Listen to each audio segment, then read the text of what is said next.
Just can imagine a minor being sexually molested by an individual at sinasabi po nila na as early as 12 or 13 years old, they were allegedly sexually molested by Apollo Kibuloy po at and they are being threatened na kapag sila ay i-break nila yung code of secrecy at sabihin nila kanino man yung kanilang naranasan sa kamay po ni Apollo Kibuloy ay i-hunt sila ng Angels of Death. Patuloy na nadadagdagan ang lumulutang na biktima ng umano'y pang-aabuso ni Kingdom of Jesus Christ leader Apollo Kibuloy. Ayon kay PNP Public Information Office Chief Police Colonel Jean Fajardo, nakaalarma na puro mga menor de edad ang umano'y mga biktima ng religious leader. Alarming in the sense na hindi isa, hindi dalawa. Maraming nagsasabi at paano sila ginamit, paano yung indoctrination sa kanila, paano gamitin, kung paano sila kinakausap ng mga inner circle, kung paano sila i-prepare bago sila gamitin. Di umano, again, I'm using di umano allegedly, ni Pastor Kibuloy, paano sila ipapasok sa kwarto. Matapos na gawin ang umano'y pang-aabuso, sinabi ni Colonel Fajardo na iisa lang ang sinasabi ni Kibuloy sa mga biktima nito. Ang sinasabi, di umano, again, these are all allegations.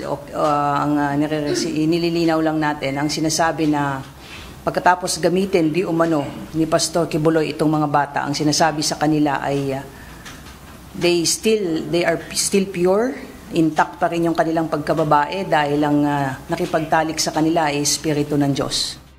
Kwento umano ng mga biktima, hindi sila makapagsumbong dahil sa takot sa tinatawag na Angels of Death. Takot yung mga bata dahil they are being threatened nga na hahabulin sila ng Angels of Death. Angels of Death, yun ang panakot sa kanila. If they will break the code of secrecy, ay hahabulin nga sila ng Angels of Death. At hindi lang sila, pati yung kanilang mga mahal sa buhay. So just can imagine a 12-year-old kid, 13-year-old child, tatakutin kang ng ganon. I don't know kung paano natatanggap at nagagawa yun ng sinasabi na abuser nila. Ayon sa PNP, iniimbestigahan na nila kung ano itong sinasabing Angels of Death umano ni Kibuloy. Hindi natin alam kung ito bang Angels of Death ay literally mga sinasabing mga goons nila Kibuloy or just a figurative speech na sinasabi para takutin ang mga bata. So kasama po yan sa ginagawa po nating investigasyon. Panawagan ng PNP sa iba pang umano'y inabuso ni Kibuloy, lumutang at magsampa ng reklamo.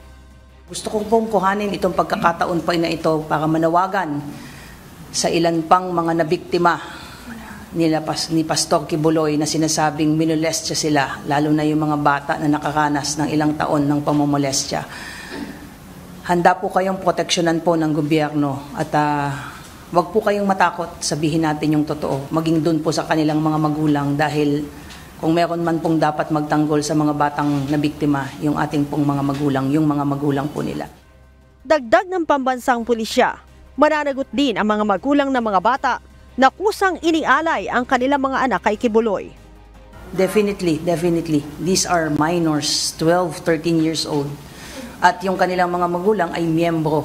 Alam di umano ng mga magulang dahil nga parang they are being offered.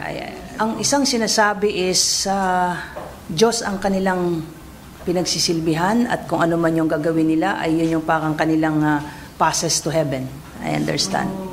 I don't know how an individual can do those things sa isang bata. Dumipensa naman ang kampo ni Kibuloy ukol sa naturang mga akusasyon. Kung may mga bago, I'm sure planted yung lahat yun. Kuan yun, mga manufactured yan. But let them prove their case kasi the accused is presumed innocent. Allegation is not equivalent to guilt. Leia Ilagan, UNTV, News and Rescue. Diyos ang aming sandigan, serbisyo publiko ang aming pinahahalagahan.